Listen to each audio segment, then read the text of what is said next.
This meeting is being recorded and viewing is available via Zoom. The Planning Commission will receive public comment through emails submitted prior to the meeting to staff or in person. Public comments will not be accepted via Zoom. Staff, can I get roll call, please?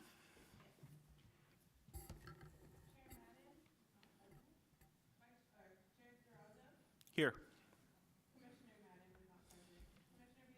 Here. Here. Commissioner Johnson? Here. Commissioner Kim? Commissioner Lethis? Here.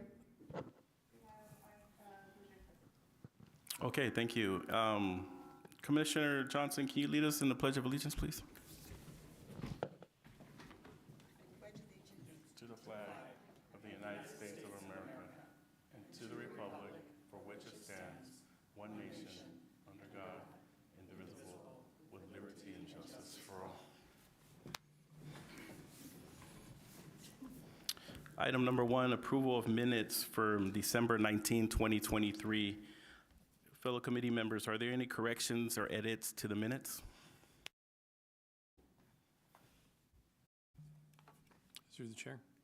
I'll motion that we approve the minutes. All right. Second. Okay. We have a motion and a second. All those in favor? Aye. Great. Moving on to item number 2, public comment on items not on the agenda.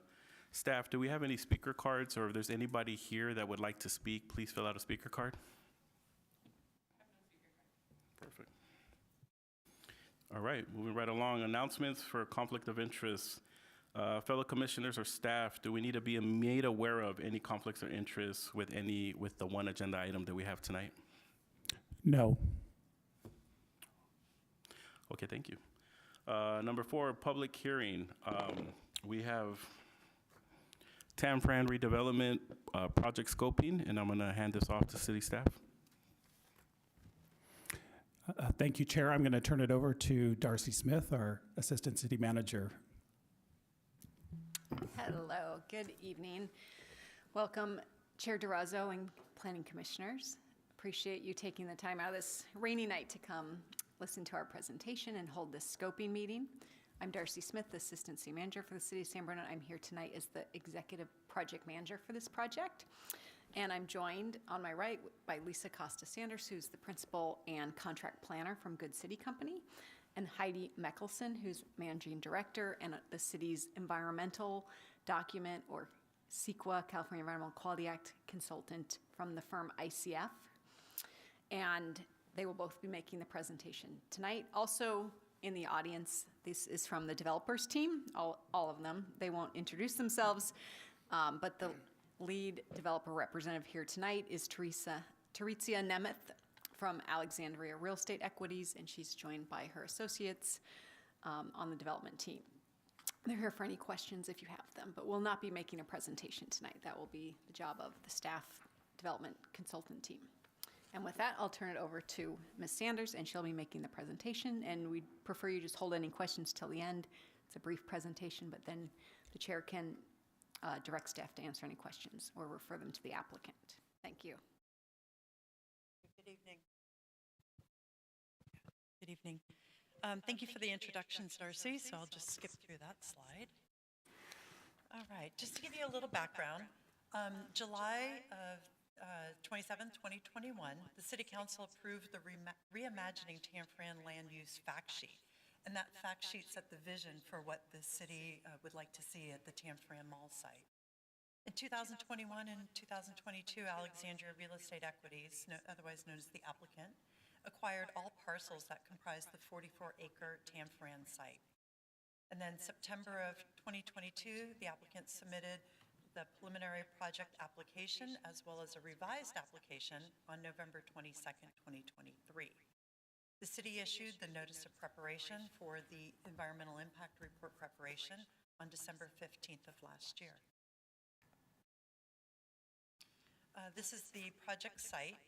As you see in the red outline, that comprises the entire Tamfran Mall, as well as the parcel just north across Sneath Lane, and that's the entire 44-acre site. The requested project entitlements include a general plan amendment, plan development zoning amendment, development plan, phase vesting tentative map, architectural review permit, and development agreement. So the proposed project includes approximately 2 million square feet of innovation life science campus, that's shown in the light blue, with 2 parking structures, and a little over 1,000 housing units, as shown in light purple or to the northern portion of the site, within the light purple building blocks. A new central retail village with approximately 86,000 square feet of new retail space, and that surrounds a new central green open space that could be a nice community gathering area. A new Target store, modernizing and retaining the existing Century Theater. And as you can see from the site plan, there's going to be a new internal streets with significant landscape improvements.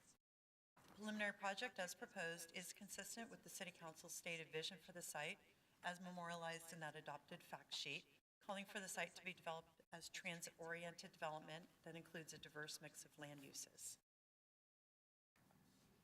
The applicant has also requested a flex zone. So to provide some flexibility and respond to changing market conditions, the flex zone approach includes the primary project components that I just reviewed, including the 1,000 housing units, the updated cinema and the new Target building, as well as the retail square and several life science buildings. And the area that's outlined in the red dash are considered flex use areas that could be developed as either housing for an additional 500 units or life science. The area could also include a hotel of approximately 170 guest rooms. This flexible land use approach will be fully analyzed in the EIR together with the project components that I discussed earlier. And the applicant has prepared some preliminary project renderings just to give you some visuals of what this new mixed-use development would look like. And these will be updated with the formal project submittal. They've also included the concept plans and inspiration imagery for the central green space and the landscaped areas around the retail. I will now hand it off to Heidi Mickelson to walk us through the CEQA. Thanks, Lisa. Good evening, everyone. Chair and Commissioners, my name is Heidi Mickelson. I'm from ICF. We are the city's environmental consultant tasked with preparing the environmental impact report for the project. In this portion of the presentation, we'll be going over the main purposes of CEQA, or the California Environmental Quality Act. We'll be reviewing the environmental review process and the steps in that process. We'll discuss the purpose of this public scoping meeting. We'll discuss the EIR contents and the issues that we anticipate will be analyzed in detail in the EIR. And of course, we'll review how to submit comments on the scope and the contents of the EIR. So CEQA, the California Environmental Quality Act, was enacted in 1970. It is the state's primary environmental protection law. CEQA is triggered anytime a public agency is asked to issue a discretionary approval for a project. The goals of CEQA are to provide information to decision makers and the public regarding the environmental impact of a project, to identify ways to mitigate or avoid significant impacts that are identified in the analysis through either mitigation measures or alternatives, or a combination of both, and to provide an avenue for public participation in the environmental review and project approval process. There are a few notices, public notices, that are issued throughout the CEQA process. The first is the Notice of Preparation, or the NOP. The Notice of Preparation notifies responsible agencies, members of the public, and other interested parties that an environmental impact report, or EIR, is being prepared. The notice itself contains a brief description of the project, a description of the project location, and the potential environmental impacts of the project. The explicit purpose of the Notice of Preparation is to solicit input from members of the public, interested parties, and agencies with jurisdiction over resources that could be affected by the project, to solicit their input on the scope, the focus, and the content of the EIR. The NOP is distributed for a 30-day public review and comment period. The NOP for this project was issued on December 18th, and the comment period ends tomorrow on January 17th. This slide provides just a basic graphic representation of the CEQA process. And as you can see, we are at the beginning of that process with the issuance of the notice of preparation. The green icons, I'm not sure which, the green boxes and circles here identify the parts of the process where there is an opportunity for public input and comment. So that includes this scoping period, which includes the scoping meeting that we're having tonight. After the scoping period concludes, we'll really dive into the preparation of the EIR itself. When the EIR is complete, the city will release the draft EIR for public review. That will be released for a 45-day public review period where, again, members of the public, interested parties, and public agencies will be invited to comment on the contents of the EIR, on the impacts identified in the EIR, the sufficiency of the analysis, and of course the mitigation measures and the alternatives. Once the draft EIR public review period closes, all of the comments will be reviewed by the city staff, and we will prepare responses to all of those comments. If those comments result in the need for changes to the draft EIR, we will make those changes to the draft EIR and issue the final EIR along with a responses to comments document. And that final EIR and response to comments document is what the decision makers will use to inform their decision on the project. And then, of course, the process ends with the city considering the project and deciding whether to certify the EIR and approve the project. And as noted on the bottom here, community outreach continues throughout this process. So for tonight's scoping meeting, a scoping meeting is a specific type of meeting that is defined in the CEQA statute and the CEQA guidelines. Again, it occurs at the beginning of the process before we've started the analysis, and the purpose of the meeting is to solicit input on what we should be looking at. It provides an opportunity for the public and agencies to comment on issues that are issues that are relevant to the project site, potential impacts of concern to the public that could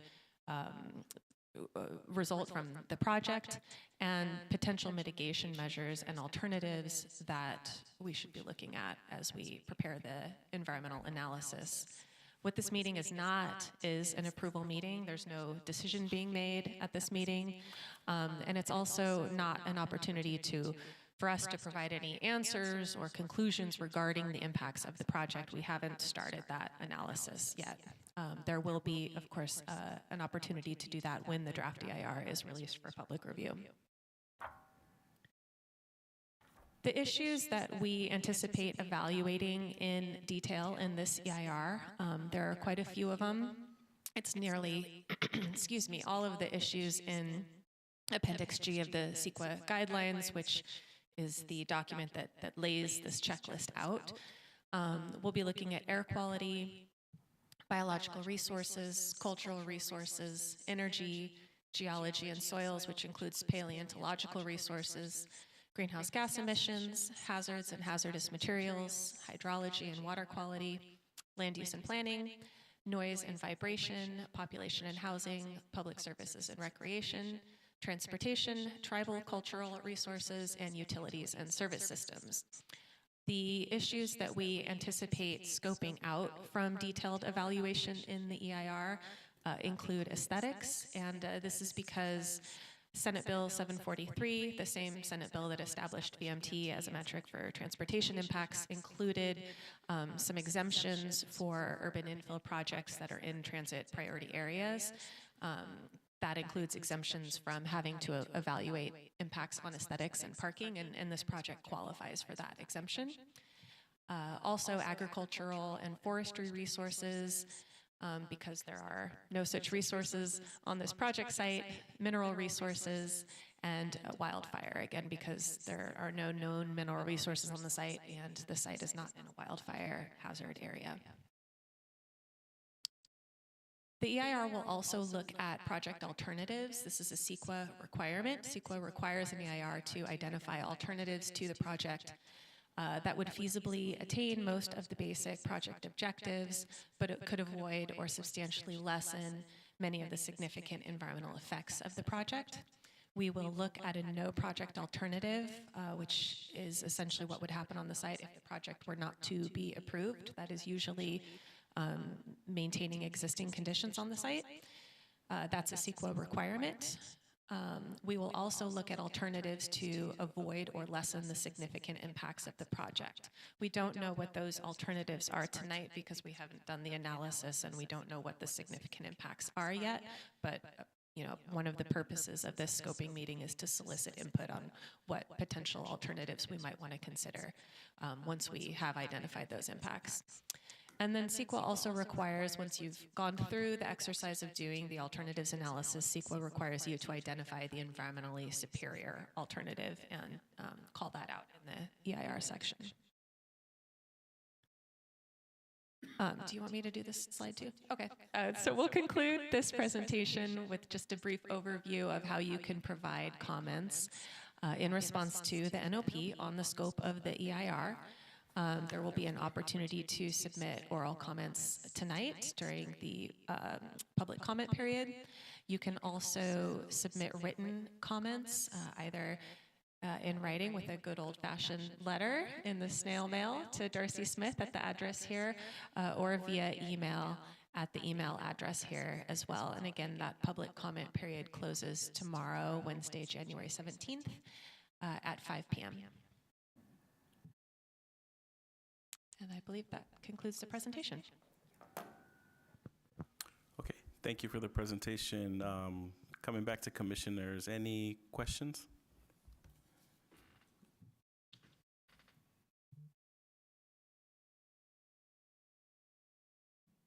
Okay, not seeing any.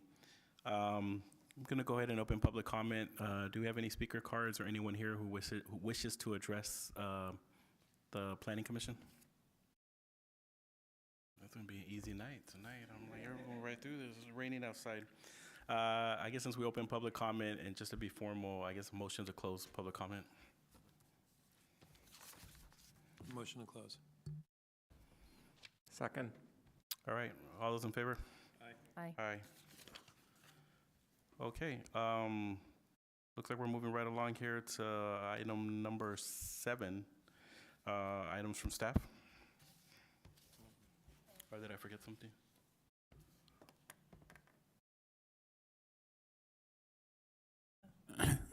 Just to clarify, if the Planning Commission has any comments on the scope of the EIR, now would be a good time to provide us those comments as well.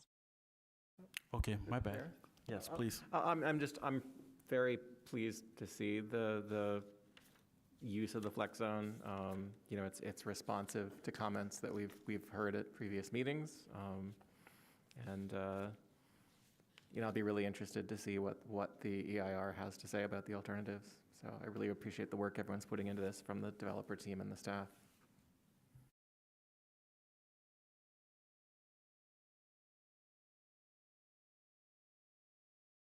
Through the chair. Just a couple of questions came up in my mind as I was going through the report.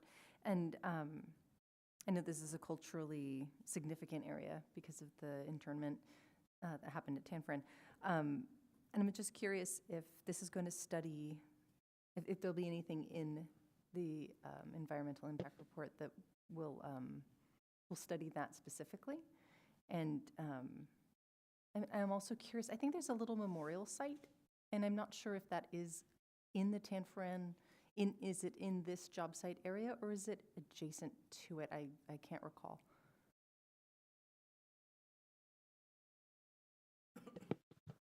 So yes, we will look at potential impacts to historic resources. We'll have a historic resource technical report prepared that will look at, not only the buildings themselves that are on the site, but also the history of the site, because sometimes a historic resource the way that the state defines historic resources aren't necessarily the buildings themselves, it's the association of a place or things that have occurred on that place before. So we'll be taking a hard look at that and doing that analysis in the EIR.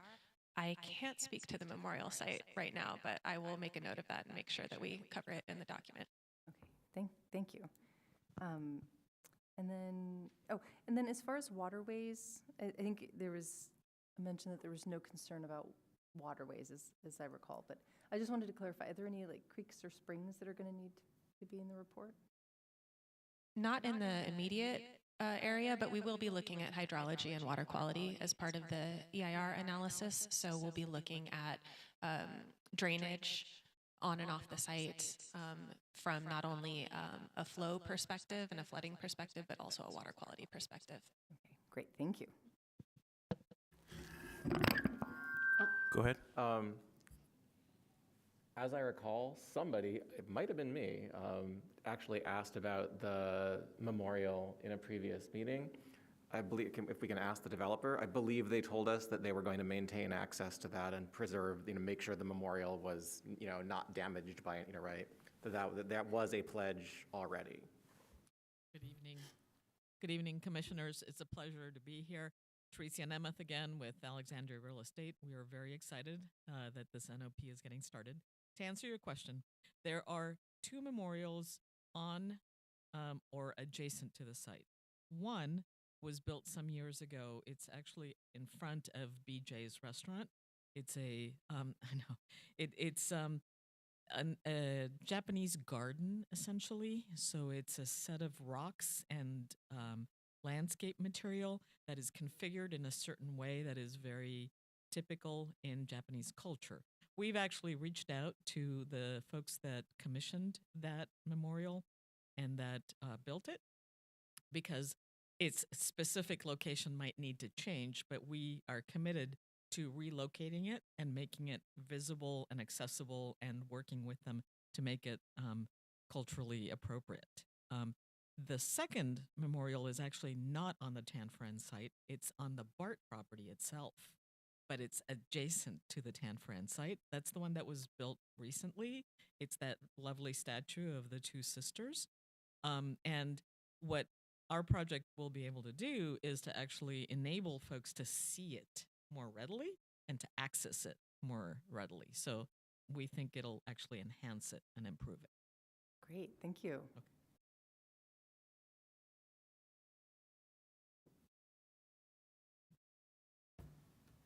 Through the chair. Go ahead, please. So the flex areas, I understand the business aspect of that. That makes complete sense. My curiosity as far as like the EIR goes is the last meeting they were talking about a 20-year plan to build out. What's that going to look like in the meantime? Is it just going to be like an empty dirt lot, or what is the impact of that proposal going to be? What will the impact of having, if it's not built out, with biotech or whatever, and it's going to be like flex and used in the future, what is that going to look like during that interim period? I think that should be part of what we look at too. Yeah, I can, maybe I can start by explaining kind of how we do this analysis in the EIR when we have a project with flex zones, which is not uncommon these days. Basically, we consider all of the different types of uses that would be allowed within that flex zone, and different uses have different impacts. For example, office tends to generate more traffic than residential. Residential obviously has a much greater impact on schools than office does. So for each analysis in the EIR, we essentially assume, just for purposes of the EIR analysis, the worst case build out within that flex zone. So for the schools analysis, we would assume, and we define kind of what those bookends are in our project description. So we have 2 scenarios. We'll call it something like a max residential scenario and a max office scenario. These aren't necessarily what will get built out in real life, but they enable the EIR to do a worst case analysis so that no matter what happens within those flex zones, which is probably going to be some sort of combination, of all of the above, that the impacts will be covered and disclosed in the environmental impact report. And that might involve choosing a different scenario for each analysis. So the school scenario will say, look, we're looking at the max residential scenario for this analysis, and this is why. And we'll kind of walk through that description for each analysis and explain why we're analyzing what we're analyzing. And that approach basically ensures that we are covering whatever ends up happening out there in the future.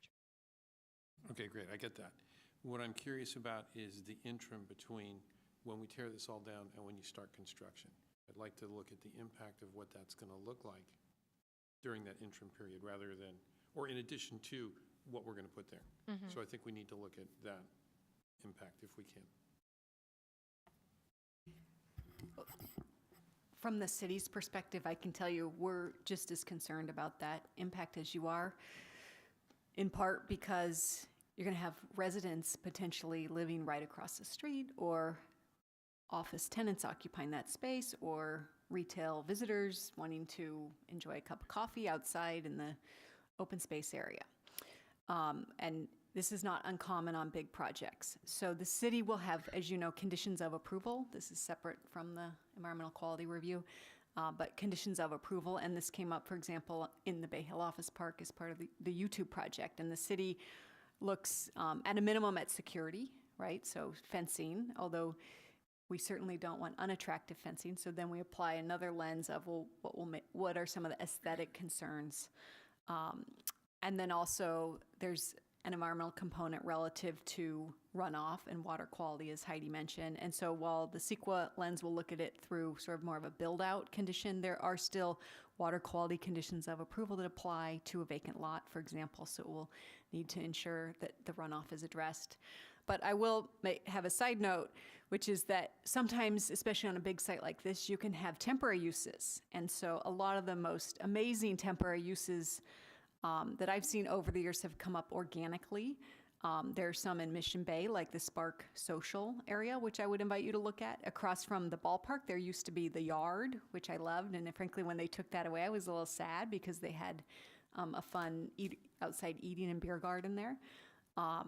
And so I would just encourage you to keep an open mind as to how much excitement could be built. They can also do some public art, sometimes temporary public art. But this developer is a world-class developer. They will not, in my projection, leave an eyesore site that the city needs to worry about, such as we've seen in other areas of town. Where then we have to apply, as you know, a code enforcement angle to address weeds and runoff and unsightly fencing. But the city will work with the developer and address it through conditions of approval.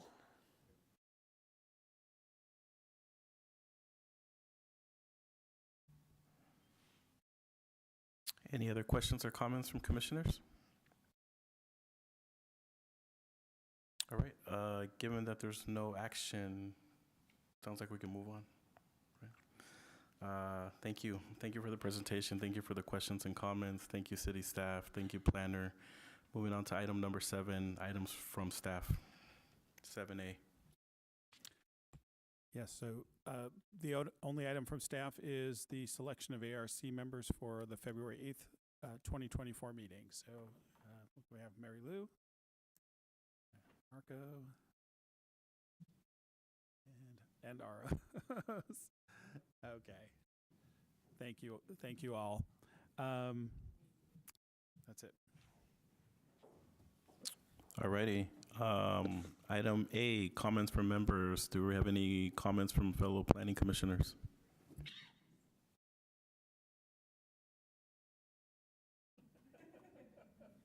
Yeah, I'm getting there. I'm getting there. Thank you. I just want it over.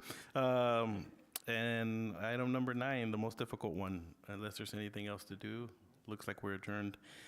So our next meeting will be held February 20th, 2024. And a special meeting will be held on February 6th, 2024. Thank you, folks. Have a good night.